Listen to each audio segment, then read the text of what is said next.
What is going on, everybody, and welcome back here to another episode after the bye week of the Sports Outlet Show. As always, my name is Joe Wagner. My two boys, Brent Allegra, Braden Wilkins here. Guys, Power 5. Power 5. How are we feeling? I'm upset. Can we go back to talking about the Akron Zips? Come on. The Maction. Let's go back to Maction. Okay. We can't go back to talking about the Zips, but what I can tell you is we did have a winner for the mascot challenge. So who, as a mascot, would you not want to fight? Who do you open your door in your nightmares and they're just standing at the end, just ready to murder you? Well, I'd be amiss to say that the votes were rigged. It wasn't right at all. But Braden, you can go ahead and introduce our winner. Mr. Big Red out of Western Kentucky. That man's in your nightmares. He's a big man, and he's coming for you. Okay, but how big is Big Red? It's in his name. It's in his name. You got to know. He's big. That's all you can say. Massive. That's all you can say. Mm-hmm. That's how we're gonna wrap up the non-Power 5 is with Big Red. Yes. No better way. Well, speaking of Big Red, it looks like Brent's rocking the red here today. So, wrong sport. Wrong sport. We're talking college football today, and guys, like the greatest thing about college football is there's so much change happening. There's so much change happening in college football. The Pac-12 is the definition of last week of changing. And when we get to that team, I will let that person that's going through it talk about that change because it's a big one. And there's a mysterious team that is going to follow in its footsteps here in the next couple weeks. So Pac-12, we could go back to the Pac-10. That's all I'm seeing there. I do want to make a quick comment about Twitter or X. I don't know if it's updated on your guys' phones, but mine is X now, and when notifications come through, I get so confused. Me too. I literally just updated it today, and I was like, what are all these Bleacher Report notifications? Because that's the color scheme. Dude, and I was thinking the same thing. I don't know what to do. Anyways, go follow on Twitter, X, whatever, all those fun things. It's Twitter for life for me. I don't care. I don't care. Other than that, college football always brings a ton of surprises. We don't have just one surprise today for you. We got two. Now, if you checked out our last podcast, S.O.S. number 4.7 on the AAC, you got a little insider information. But here is what we're doing. We don't lie on the Sports Outlet Show, right? We don't anymore. We don't lie anymore. I'm just kidding. We don't lie here on the Sports Outlet Show. We do have a $25 Amazon gift card up for grabs. Now, how to apply? Brent, doesn't that seem like a pretty formal statement? How to apply? You should trust us. Yeah. I mean, I'm curious myself. I might try to apply for it. $25 Amazon gift card. Well, no in-house. Come on. Chris Naylor can apply, though. We'll let him. We'll let Chris Naylor and anyone else that comes on apply for the gift card. How to do it? It's really simple. It's the most common thing we can possibly do. It's called hit the like button and comment. It is that two simple things. But wait, there's more. What you can do is you can actually go onto X or Twitter, and if you take a screenshot of any part of this video, that counts for 2 votes. That's 2 names in the hat. That's all you got. That's all I'm giving. If you're here, we love it.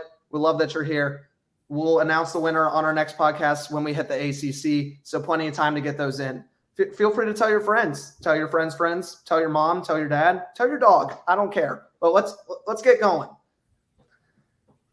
Power 5. Now, there's only 3 of us here. Unfortunately, we're not going to have 5 of us. We are going to have 4 of us. Braden. We have a guest star in the booth tonight, making his second appearance. He made his first appearance back in season 4 with us. I think it was one of the first episodes of season 4, in the episode of Pray for DeMar. Miami Dolphins fanatic, guys. Welcome back from South Boston, Virginia. Guest star Trevor Riddle is in the house today. Thank you. I'm glad to be here. It's He is great to be bringing- back. He is bringing all the muscle today here for the Sports Outlet Show. Whoa. Put those babies away. Whoa. Let's calm down here. All right. I don't really know how to kick this off. Trevor, we're here in off season. We're here in the Power 5. What excites you about the Pac-12 and going into college football season here in the next month? So definitely in like past seasons, the Pac-12 hasn't done much exciting things for me personally, but USC was really interesting to see last year. Utah even, and heck, even Colorado having prime time this year is definitely a big step, and I'll definitely get to that later. Yeah, no, the Colorado frenzy. I don't know if you guys have looked how much tickets are for that home opener against TCU. Whew! Spring game sold out. It's like a Taylor Swift concert up in there. Yep. It's crazy. The team's ready to rally behind this new change, and I mean, you talk about changing college football. That's the definition. We'll talk about the Big 12. We'll talk about the SEC. We talked about the CUSA. We talked about the AAC. Some big changes, but now we're talking about big changes and big conferences. As much as I just hyped this up, we're going to start with a basketball school here with the Arizona Wildcats. If you guys haven't checked in here with us before, we're rolling through each teams. We only got 12 today, hence Pac-12, but could change if you stay tuned. Arizona Wildcats, they went 5-7, 3-6 last season. Interesting tidbit here. Pac-12, one of the only conferences that has 9 conference games instead of 8. That's a little different. That's kind of cool.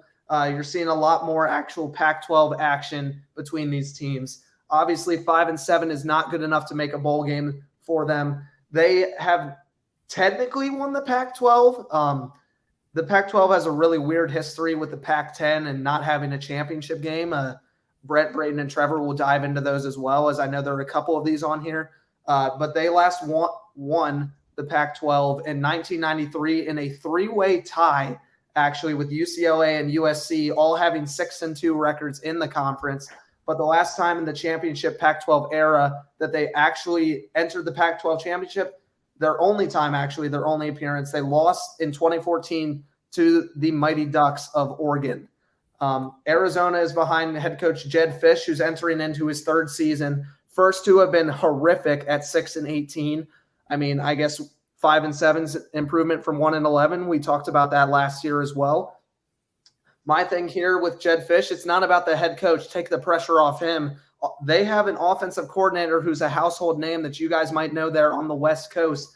Son of Pete Carroll, Brennan Carroll was actually the head-minded offensive coordinator behind this roster and is expected to he made a leap from year 1 to year 2, obviously from 1-11 to 5-7 here with this offense. They're expected to increase productivity and efficiency, and that starts with quarterback Jaden DeLora, who's the junior transfer, who through all 3 seasons of his career has had 60-plus completion percentage every single season.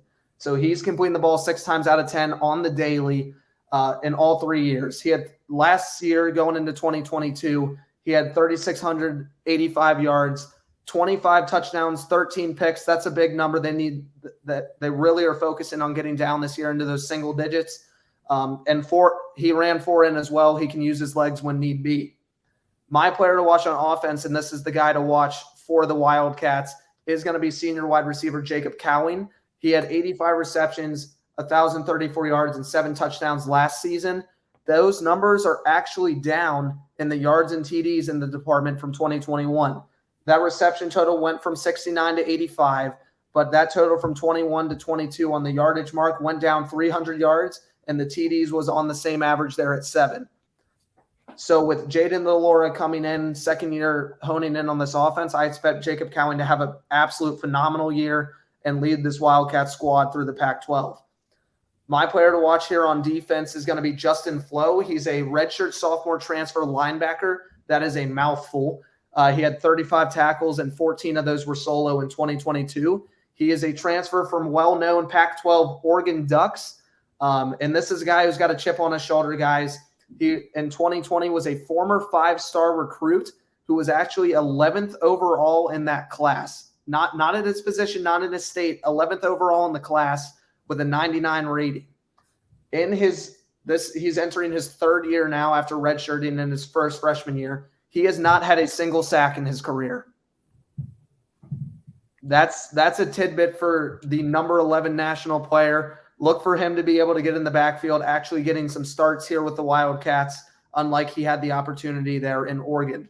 My most important game for them is going to be Week 10 at Colorado. We're going to hint on Colorado here about 1,000 times this podcast, so I'll keep it in house for now. But we're going to see how legit Coach Prime and this Colorado team is, and actually how legit Arizona is in their next step forward. This is a chance for them to maybe show they have a fight here besides in basketball in the Pac-12, and maybe show a little bit of a presence before things change here in 2024. My prediction for the Wildcats, I think we take a step up this year. They go 6-6. They go bowling for the first time under Jed Fish, but I think his job is very far from safe, especially when you have an NFL coach's son right underneath you. So that's my take on Arizona. Let's go to the less superior Arizona. Braden, take it over. Yeah, we've been talking about change all podcast, how the Pac-12 is going through a bunch of changes. Arizona State, the Sun Devils are one of those teams that are experiencing a lot of change at this moment.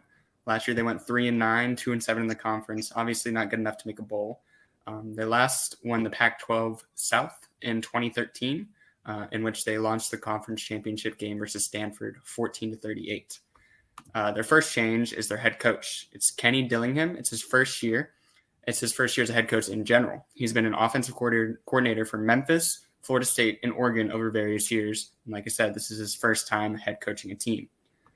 Their quarterback, their guy last year was Trenton Bourquette. He's a redshirt senior with 1,490 yards, 11 touchdowns, and 5 picks in only 7 games.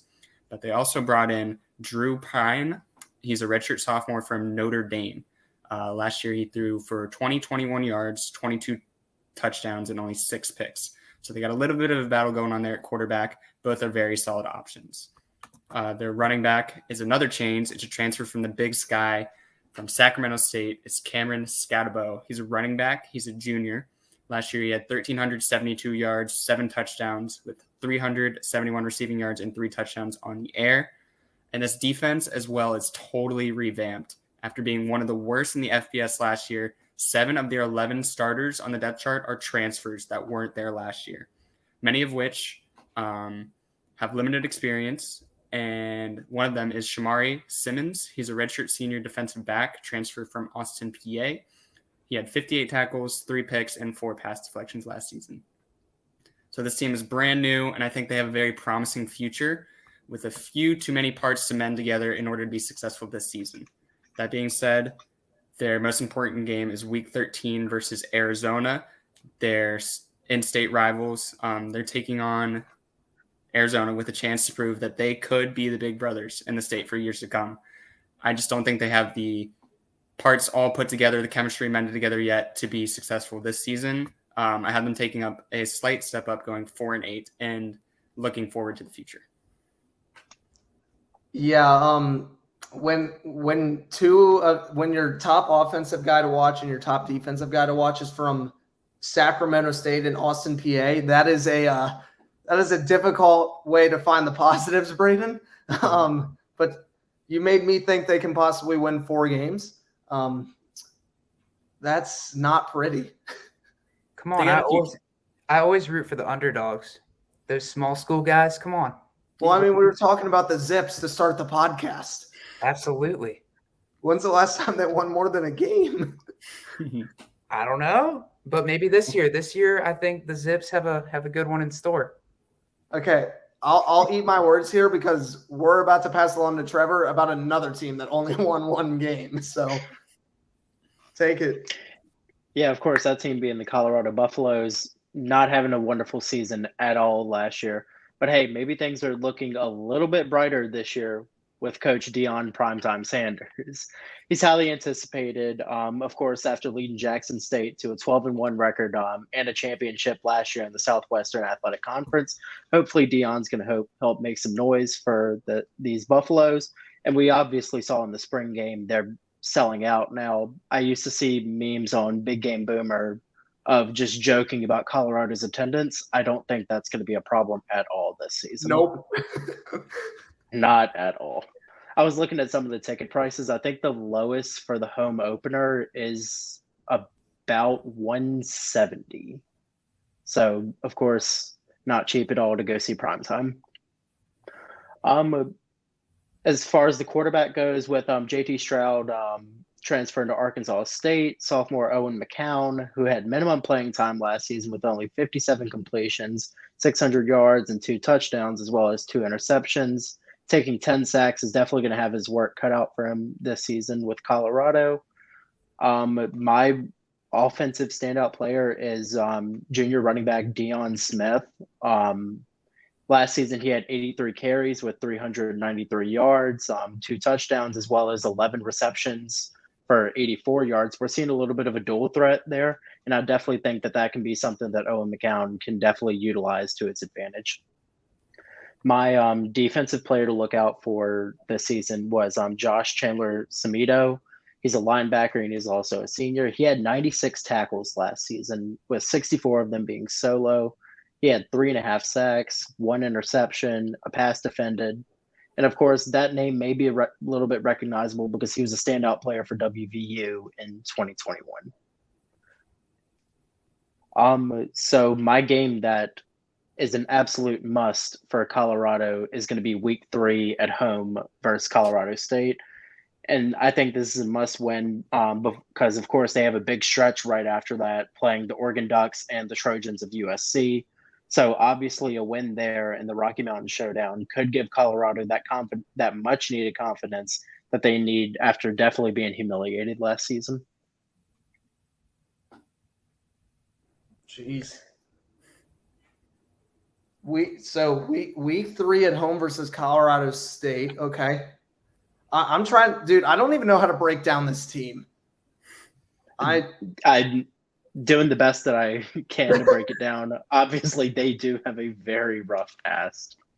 Every game last year was a complete blowout, except for the one win to Cal Berkeley. I'm interested to see how he implements. How do you pronounce his name? Is it Shadur? I probably just butchered that. Is that right? I think so. Yeah. That sounds right. Okay. Well, how Baby Sanders? Well, we'll go. I'm interested to see when he takes over the helm at quarterback, what that offense style kind of drifts to. So, I mean, other than that, Brent, have you heard the information here on Colorado in the Pac-12? If you have care to share, I sure have. They're switching conferences. Is it the Big Ten? Was it Big? I think it's Big Ten. It's Big Ten or Big 12. Yeah, I can't remember which one. It's either the Big 10 or Big 12. Colorado is moving. They will no longer be part of the Pac-12. It is 12? Okay. Yeah, it's Big 12. Yeah, sorry, I got that confused. But as Joe mentioned, we might be seeing maybe a Pac-10 instead of a Pac-12 next year. So that'll be something to watch for next year. It's almost guaranteed that we are going to see a Pac-10, which I kind of wanted to take a pause here as before we shift over to your first team, Brent. Who is the most likely team that is going to leave this conference? Brent, since you started, you go, then Braden, Trevor, and myself will go around the horn here. Brent, in your opinion, who's making this a Pac-10 and who's leaving? Because it sounds like it is happening. Like it seemed like in the reports this is basically a done deal. I could see USC taking a step to a bigger conference. Definitely. Braden? Yeah, USC is obviously one of the more obvious ones with their recent success, but Utah has been very consistent as well. I could see them moving up as well. Trevor? I'm going to go in a completely opposite direction. I think we could possibly see Oregon jump ship, obviously because of their huge success that they've had most recently in recent years. I definitely think that I could see them move into a more competitive conference. See, I had been thinking on that, and I'm like, I was thinking about Oregon. The first 3 teams in my mind, Oregon, USC, and Utah in that order. But like, it's when you think about the Pac-12, like those are first of all, the top 2 guarantee slam dunk you think about Oregon and USC when you think about this conference. Utah's an up-and-comer. Throw in Washington. They're huge in here. UCLA is a big one too. Sorry, I missed that one. Stanford's had a great impact as well. When I was reading the reports, it says it's a team that would shock you. So from the effect of like, okay, a team that's going to shock me, usually you would think is like an Oregon, a USC, like, holy crap, we're losing our best team in the Pac-12. I don't know why, but every fiber in my bone told me that Arizona is going to lead this conference. And I think it's about because of more than football.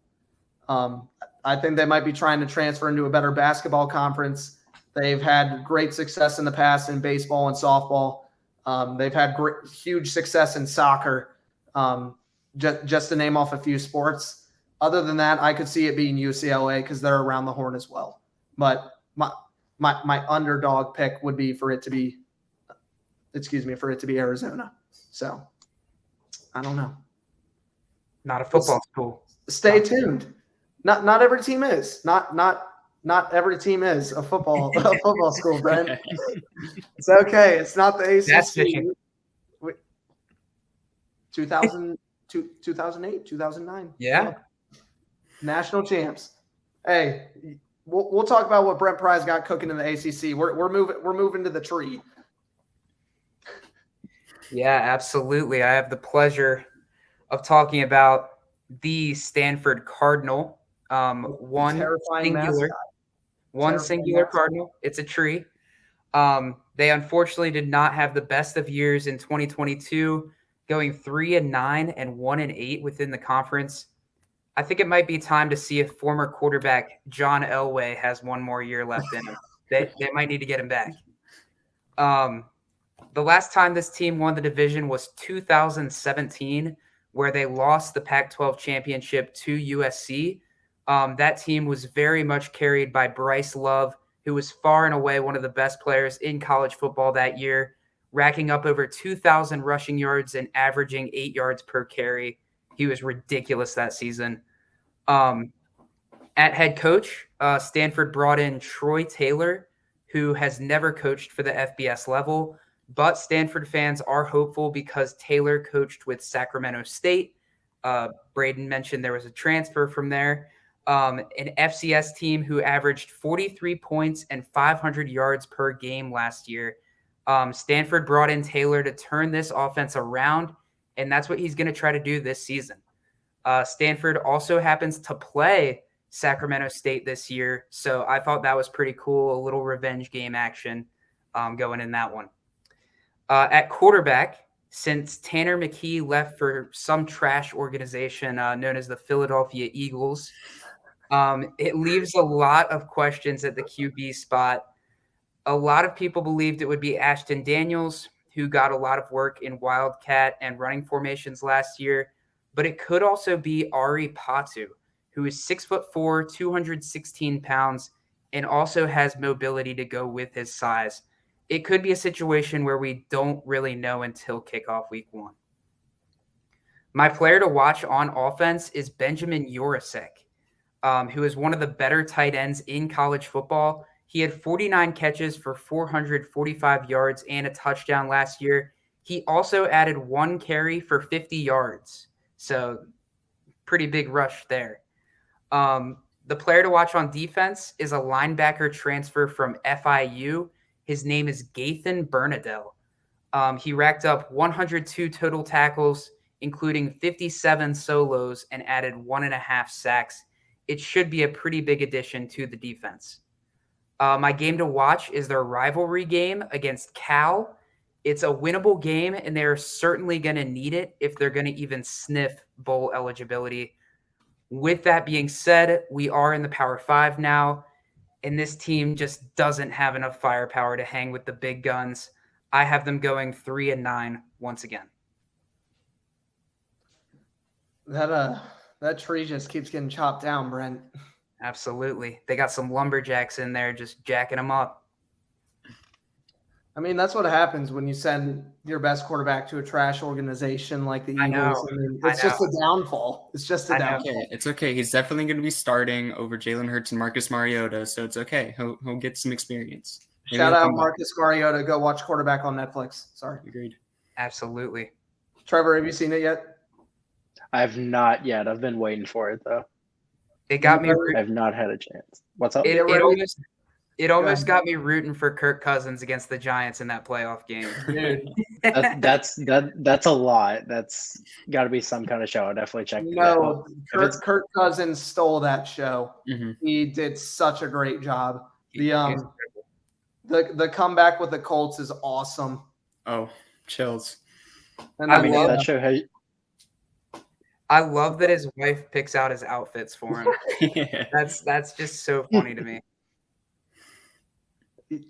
just dressing him up. Anyways, definitely go watch it. I loved watching Mahomes' injury and all the behind the scenes. Well, not that he got hurt, the behind the scenes of everything that happened with it. I thought that part was really cool too.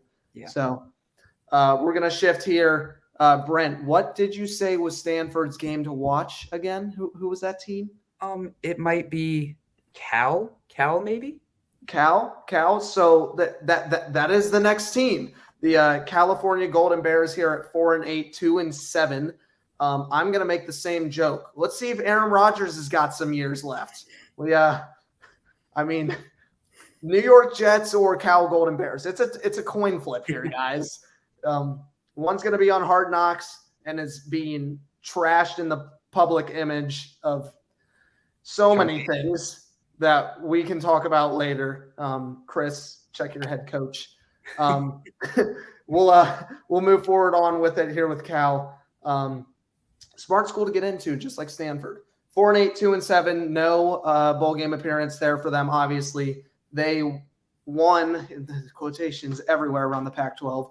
Won the Pac-12 in 2006, which they shared with USC in 2006. They're going into their 7th year with head coach Justin Wilcox.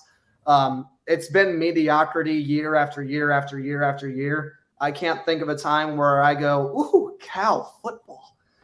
There hasn't been one in a while.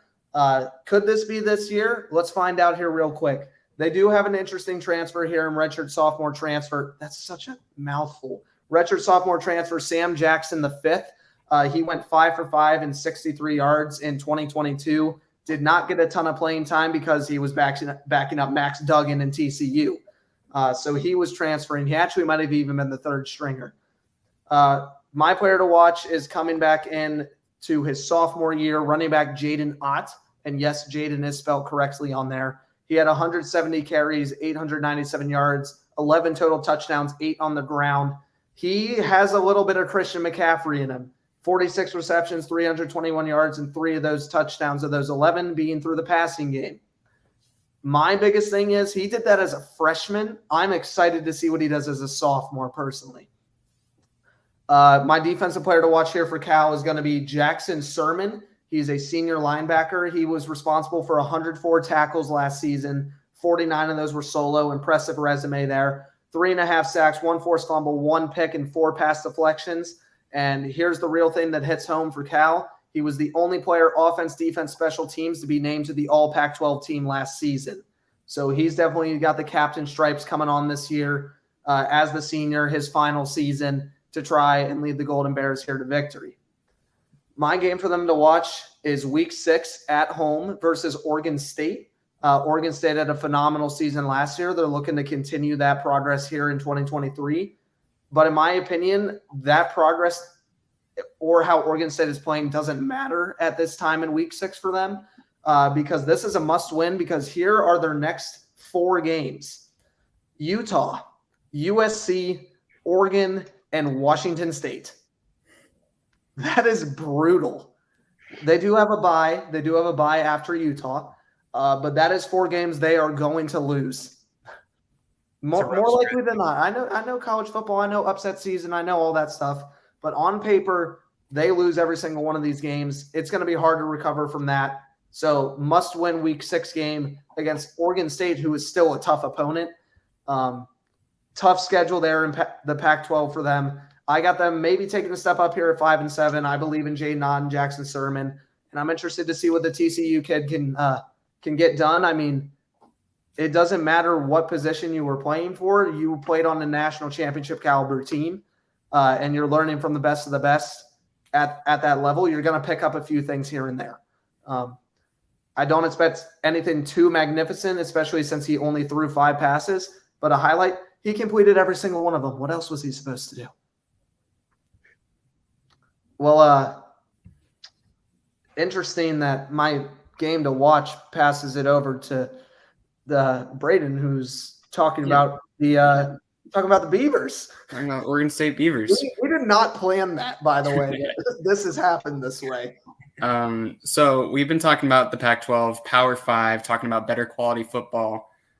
We just talked about 5 teams in a row that didn't make a bowl game. So this is our first team we're talking about in this conference that made a bowl, and they dominated Florida in the Las Vegas Bowl, 30-3. They went 10-3, 6-3 in the conference. The last time they won the conference, though, was back when it was a Pac-10 in the year 2000. So maybe if we move to a Pac-10 next year, we'll see what they can do. Their head coach is Jonathan Smith. It's his 6th year. He's gone 26-31, and he was a former QB for the Beavers from 1998 to 2001. So he was a part of that team that won the conference. I don't know if he started for them that year, but he was on the team.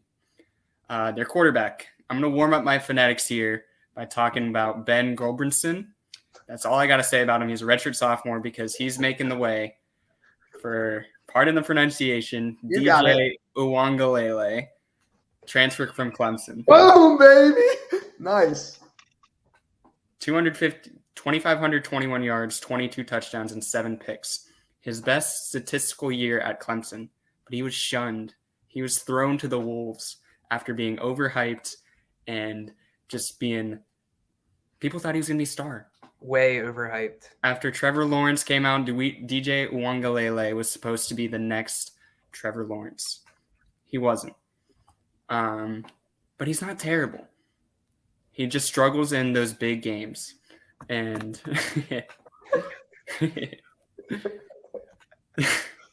anyway. You didn't see that one coming, did you? I did not. So let's see what DJ can do this year. Give him a second chance. It's his last chance, most likely. He's a senior. My player to watch on offense is Joshua Gray. He's a redshirt junior left tackle. He's a 6'7" beast. Yes. He received all Pac-12 second-team honors. He's the 3rd highest-rated run blocker in the Pac-12.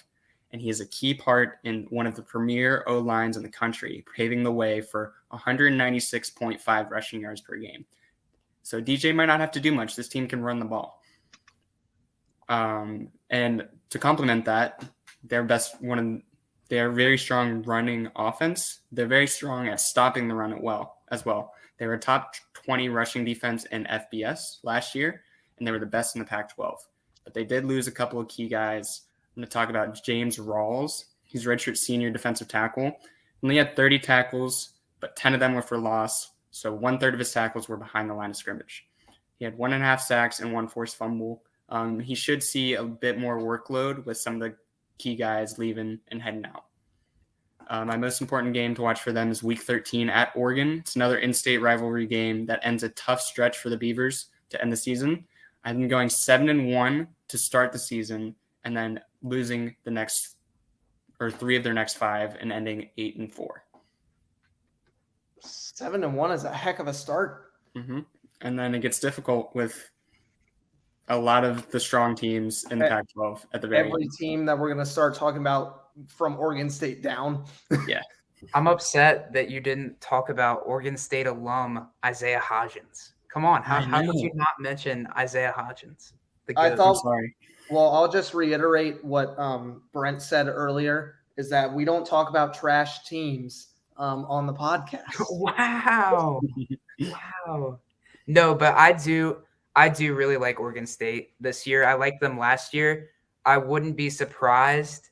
I mean, again, there's a lot of good teams. We're going to get to them, but I wouldn't be surprised if they found themselves in the Pac-12 championship. I could see Fair it. enough. I could see Fair it. enough. It's all on DJ. He struggles in those big games, so we'll see. Mm-hmm. Basically every team from here on out that we're going to talk about has a shot at the Pac-12 championship. Unfortunately, we're breaking the streak with Braden. His game to watch should have been against UCLA, but he didn't get it right. Braden, we're going to have to say bye to you, and Trevor's going to become the new coach. And we got Trevor talking about a team that lost their star running back, who also just got obliterated in training camp.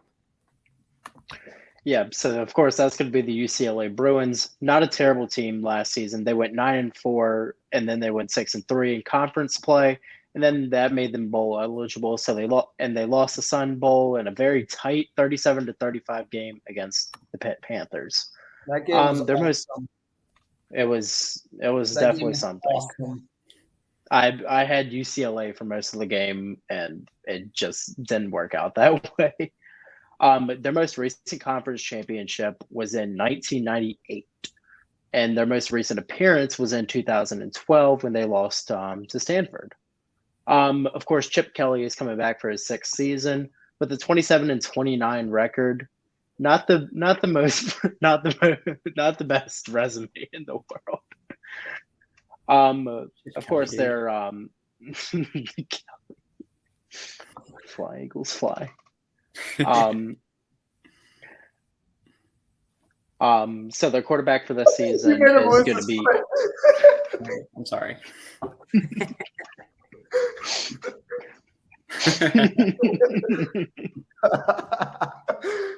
We have fun here.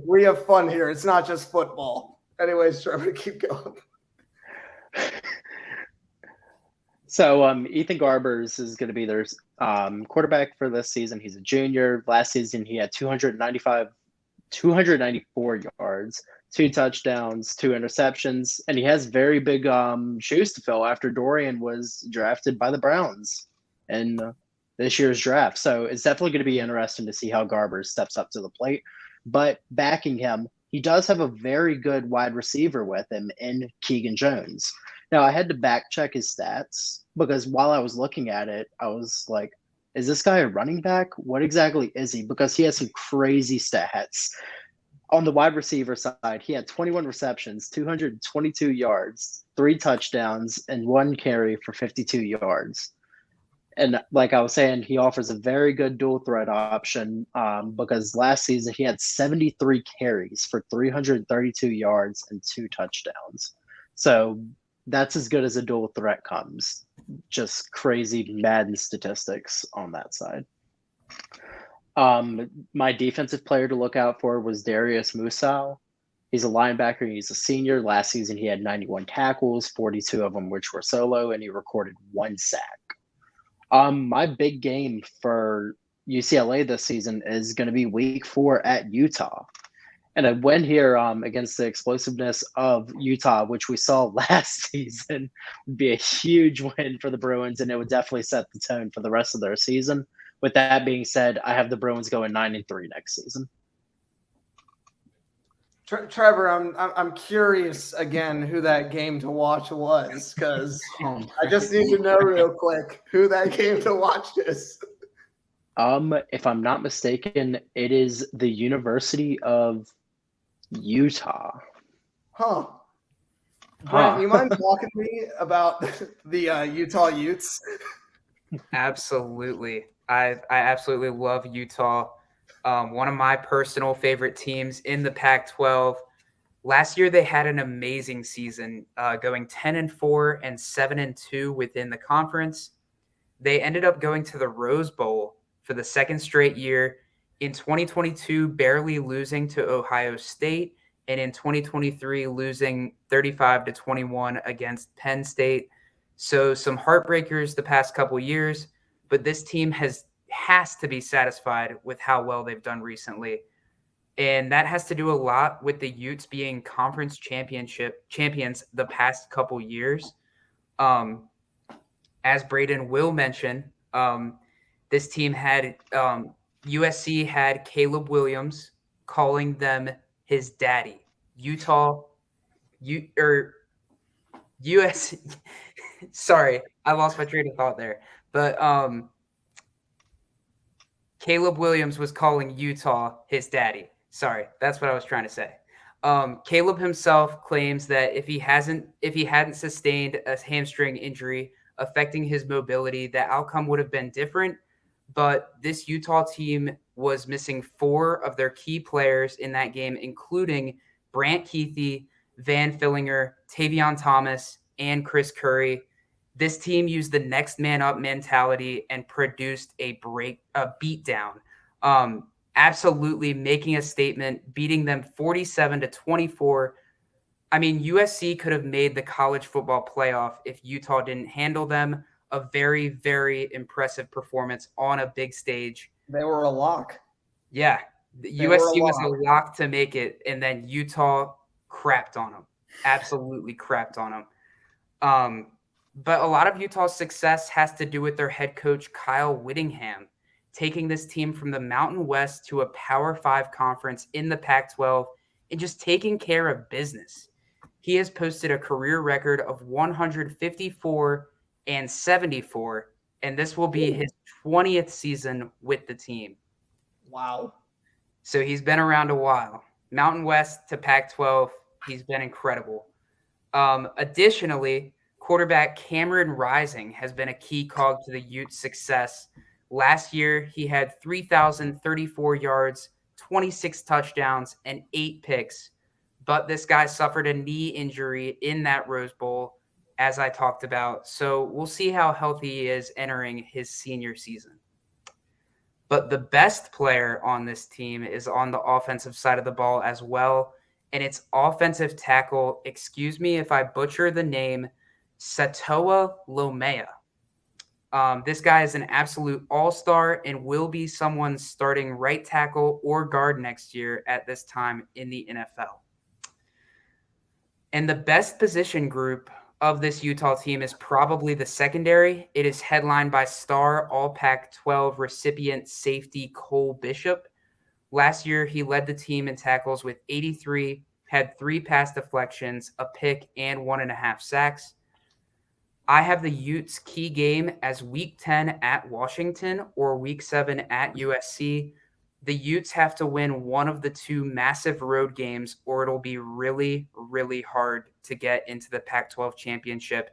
And if the cards fall right, maybe the college football playoff, but I wouldn't count on that. With that being said, this team is damn good, and I predict them going 10-2 in the regular season this year. And since the Pac-12 scrapped their divisions last year, I have this team going to the championship, not against Oregon, not against Oregon State, or even USC and Caleb Williams. I believe it will be against Washington, who I will get to near the end of this podcast. Whew.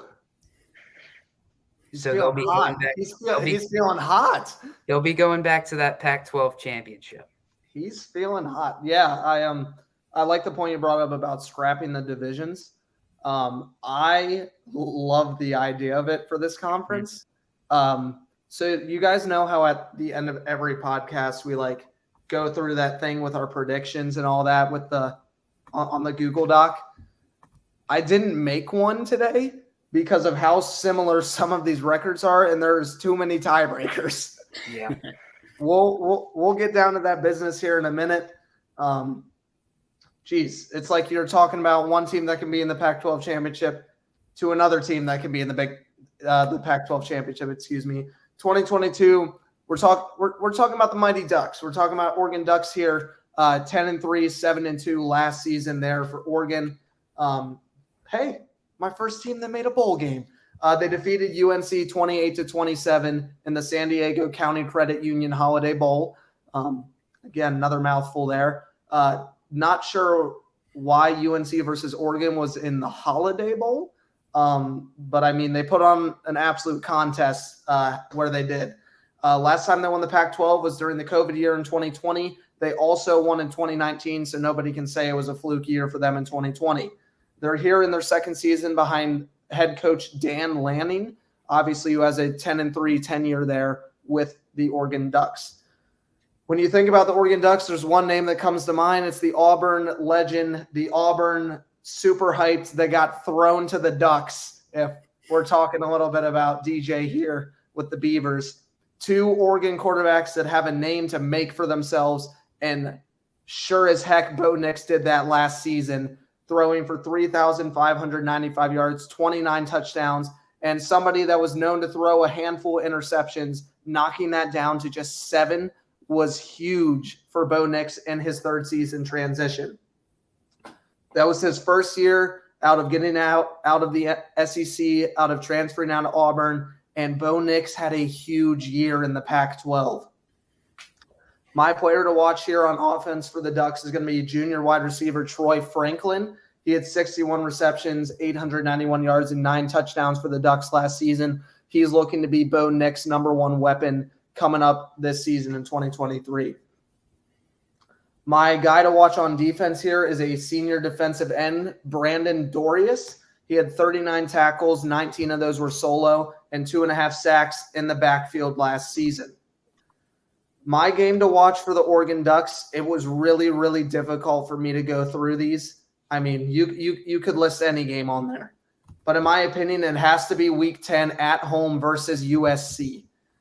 After an earlier Week 6 matchup at Washington that they're going to have, and a Week 8 matchup at Utah, this is a chance for a make or break game for the Oregon Ducks for their season for the Pac-12. I mean, this team's obviously going to make a bowl game. You need to be in the top 2, and top 3 is not going to cut it. Brent was talking about Washington. Brett was talking about Utah. That was game 1 and 2, but the full game to watch is game 3, that big one in Week 10 versus USC. If you can win 2 of 3 of those, I can almost guarantee you're going to be playing for the Pac-12 championship. It's a huge game for them. I don't know if they're going to win 2 of 3. It's definitely something that you need to watch. I have them winning just 1 of those, but the rest of their schedule is a little easier. I have Oregon going 9-3, just missing the Pac-12 championship. But I might just say it after Braden talks here. Actually, I'll say it after Brent does, so we'll keep going here. One hot take that I have in the bank, so stay tuned here for that one. But I did say that the game to watch was Week 10 at home versus USC. Braden, I'm like putting the ball on the tee for you to watch you hit it 50 yards down the fairway. What do we got? I just want to apologize in advance because you're going to hear the words postseason or playoff come out of my mouth double-digit times during the segment. The USC Trojans went 11-3, 8-2 in the conference. Regular season was great. It's absolutely fantastic. Then they went and lost versus Tulane in the Cotton Bowl, 45-46. Heartbreaker. But the one that Brent touched on earlier was the real heartbreaker. They lost the conference championship game versus Utah. They got smacked 47-24 to crush the college football playoff hopes that USC had carried. And it literally brought tears to the eyes of the man that would be crowned the Heisman Trophy winner just 8 days later. They were led by head coach Lincoln Riley. It was his second season. It is his second season upcoming. In his first season with the Trojans, he went 11-3. It's his 7th year overall, 66-13. That's pretty darn good. He's a former Oklahoma coaching standout and one of the most successful coaches over the past 5 years. And his first year at USC was a very, very inspirational one despite postseason woes. Their quarterback, Caleb Williams. He's a junior. He was the Heisman winner. He's the projected first overall pick in the NFL next year. He threw for 4,537 yards, 42 touchdowns to only 5 picks with 10 rushing touchdowns and an 11-1 regular season record with no college football playoff appearance to show for it. This team is heartbroken, and they are coming for blood next season, along with their transfer from Arizona, wide receiver Dorian Singer. He's a junior.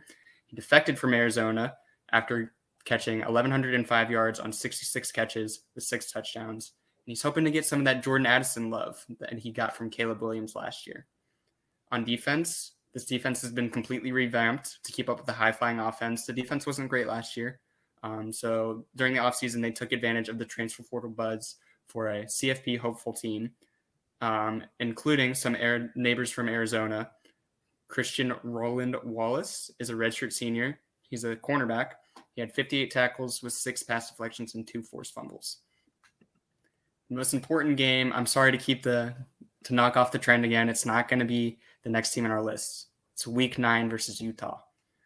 This USC team got beat 3 times last year, twice against Utah, and it completely and utterly squandered their college football playoff dreams, and it broke their spirit. They want revenge. They need this game badly. I have them winning that game and going 10-2, potentially competing for a playoff spot yet again. That'll be must-watch TV. That'll be a primetime Saturday night ABC live game. Absolutely. There will be nothing more important than that one. Brayden, can you? All right, let's play a game real quick. Put your hands up like this, and flip them like this. Okay, so you're not Caleb Williams. There's nothing on your fingernails. Okay, just making sure. Just making sure. Just making sure. There's no F Utahs on there. Nothing. You think he comes out with them again? Oh, he's gotta. It didn't work well. It didn't work well the first or second time. No. I will say the Patrick Mahomes comparisons need to stop immediately. Crazy. Immediately. Mm-hmm. Put that to a halt. That is ridiculous. You're going to compare him to Patrick Mahomes, who will likely go down as the greatest quarterback of all time. That's crazy. That's dumb. And I mean, Trevor Lawrence is a better prospect. Mm-hmm. Yeah, Caleb for sure. Williams will be. It's so dumb. So dumb. I will keep my mouth shut for tons of legal reasons on this team. But Johnny Manziel is a good fit for his NFL days. Good player comp there. We're gonna play this back in 15 years, and Caleb Williams is gonna be the best player in the entire nation. Just what do I know? What do I root for Virginia Tech? Let's move on.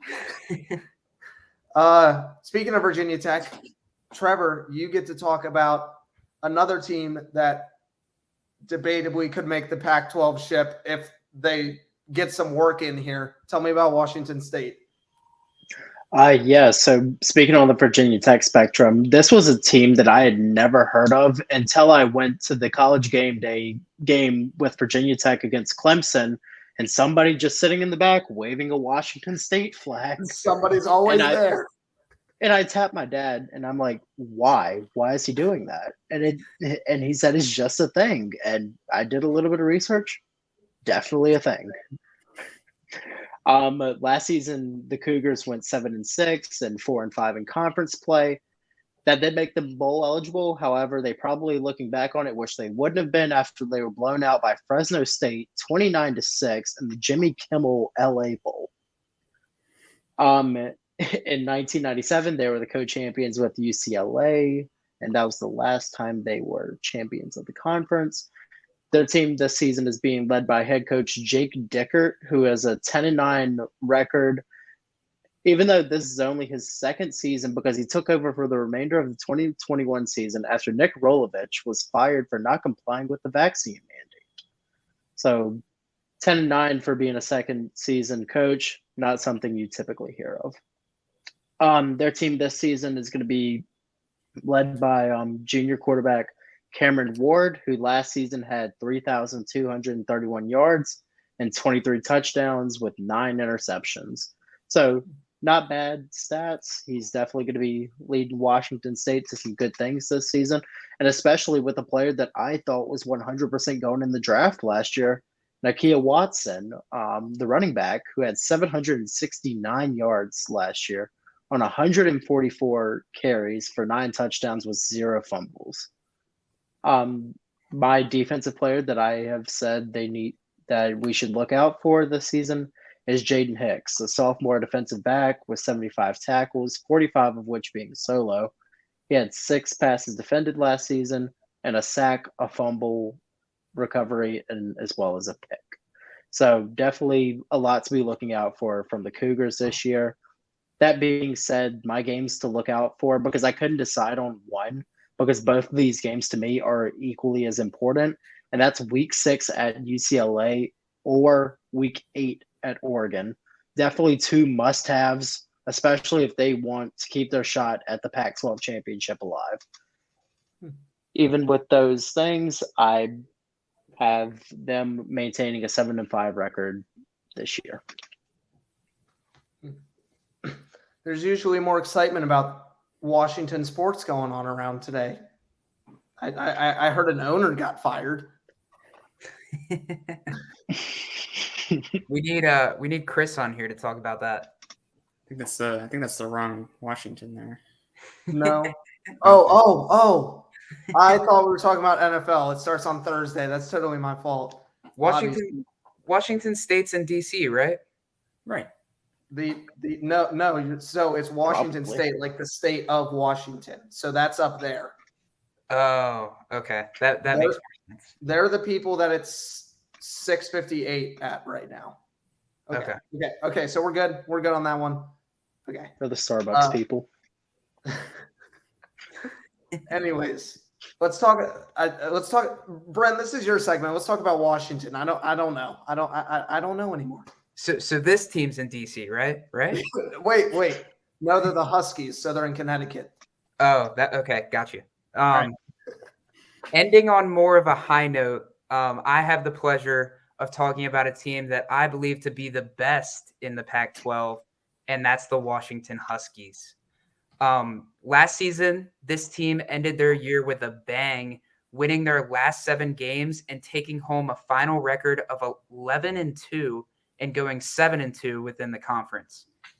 In the Valero Alamo Bowl against the Texas Longhorns, this team won 27-20, winning against an impressive Quinn Ewers-led team.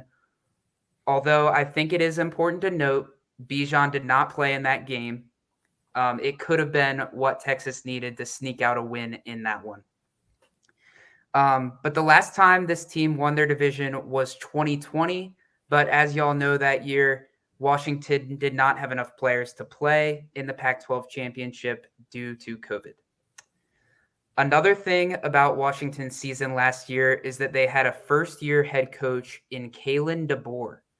I would categorize his first year in the Power 5 as a success with that 11-2 record. I mean, bold prediction, Brent. Bold. I think it's a success. But the bread and butter to this Huskies squad lies at the quarterback position. It's Michael Penix Jr. Michael Penix was a huge recruit for Indiana, showing a ton of promise and potential, but got hurt again, and then got hurt for a third time. He had no luck with the injury bug until he transferred to Washington last year, joining his former offensive coordinator from the Hoosiers, DeBoer. Last season, guess what? He stayed healthy and notched a stat line of 4,641 yards and 31 touchdowns. He led the nation in passing yards per game by a mile, beating out guys like C.J. Stroud, Hendon Hooker, Bryce Young, and Caleb Williams. Don't be surprised if this young man finds himself in the top 10 of next year's NFL draft. My player to watch on offense is the guy Penix is going to be throwing the ball to. It's junior wide receiver Rome Odunze. Last year, Rome had 1,145 yards on 75 catches and 8 total touchdowns. This guy profiles as the 4th best wide receiver in the nation and is projected to be a mid-first round pick in next year's NFL draft.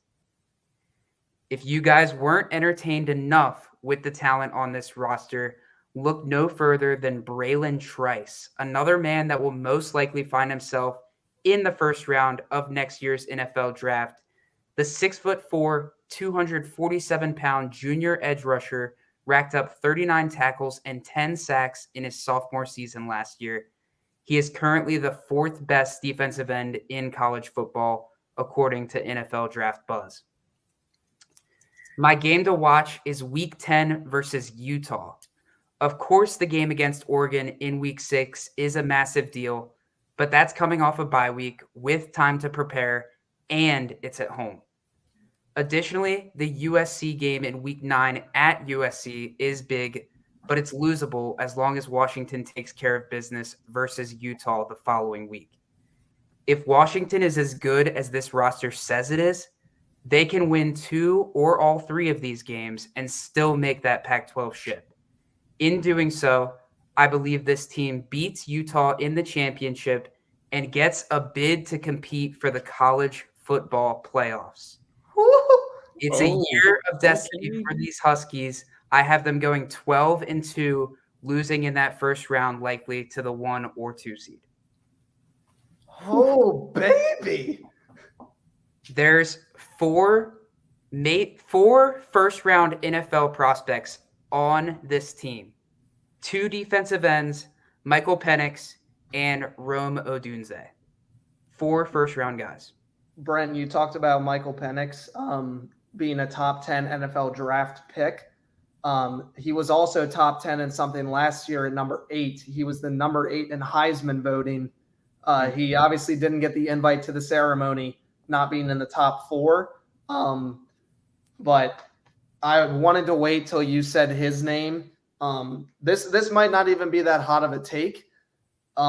Is the Pac-12 the best quarterback conference in NCAA football this year? I think so. Might as well. Just might be. Caleb Williams, Bo Nix, and Michael Penix. I mean, that's really solid. I mean, And you didn't DJ even talk about Cameron Rising. Cameron Rising. Yep. His stock is quite literally rising. Yep. I was just reading through our script today, and I was like, yeah, he could be the number 1 pick. Yeah, he could be a top 10 pick. Yeah, he'd be in the first round. Probably him too. I mean, when you're talking about the quarterback class of next year, I mean, if Spencer Rattler has a bounce back year, throw his name in there. That's going to have to be a lot. Obviously, Drake May could possibly go top 10 if he balls out like he did last season. Yeah. There are a ton of dudes you can put up there, but Caleb Williams is, according to the NCAA, a slam dunk. According to Braden, a slam dunk. Michael Penix is easily, if healthy, going to be a much better valued Anthony Richardson this season. Hey, let's just say DJ Wangulele lives up to his hype. Honestly, that's facts. That's straight facts. But if Bo Nix has a second season, you can easily talk about him being a first or second round pick. Probably more in that second round portion. But Bo Nix has a ton of potential coming out of school. I mean, heck, even Cameron Ward was talked about from Trevor out of Washington State. That could easily be a 3rd or 4th round pick as well. So those are all things to look for. I'm super excited about the Pac-12. I feel like this was a crazy way to kick off the Power 5. Especially big shout out to Trevor for joining us here. Know you're super busy. Apologies it took a little long for us to get on here. My life has been super busy, and I know my boys have been super busy too, but got to make time for the Sports Outlet Show. We love it here. Absolutely. Always a good time. Always a good time. This might be actually the shortest podcast in our history. That says something. Anyways, housekeeping notice. We will be doing the ACC here sometime either at the end of this week or start of next week. Keep your eyes locked for that. Trevor, make sure you're in the comments. Maybe we'll let you hop on real quick when we talk about the Hokies. If you're available, I'll keep you up to date. But Trevor, we appreciate you coming on. Always a pleasure here for number 2. Fortunately, we're not talking about Tua's concussions this time, so we're doing better. Doing better. Yeah, as of right now, but in the foreseeable future, could possibly be talked about again. It's very likely. Let's pray that it isn't. It's hard being a Dolphins fan. I mean, for God's sake, Jalen Ramsey just hurt himself, and we signed Eli Apple. Like, why? Eli Apple. Did you see the TikTok with Eli Apple and Tyreek Hill in the same? That's a good one to watch. Anyways, if you haven't already, make sure you apply for that $25 Amazon gift card. That'll be shouted out here for the winner on the ACC episode coming up here shortly. Remember, 2 votes if you comment or like on Twitter. Like or subscribe on here. Take a screenshot. Do whatever you please. We'll find it. We'll find it. Don't you? We'll find it. We'll find it. Anyways, that's all I got here. Make sure you tune in Wednesday, 2 a.m. USA, big soccer game for the World Cup. Always support the Ertz family, not the Eagles. Right, Braden? Right. Yeah. Anyways, once again, I'm Joe Wagner alongside Brent Allegra, Braden Wilkins, my co-host, and super guest star Trevor Riddle. We'll see you here when we talk ACC football with another guest star who will remain anonymous until we get there. We'll see you guys next time here on the Sports Outlet Show. Thanks for hanging out.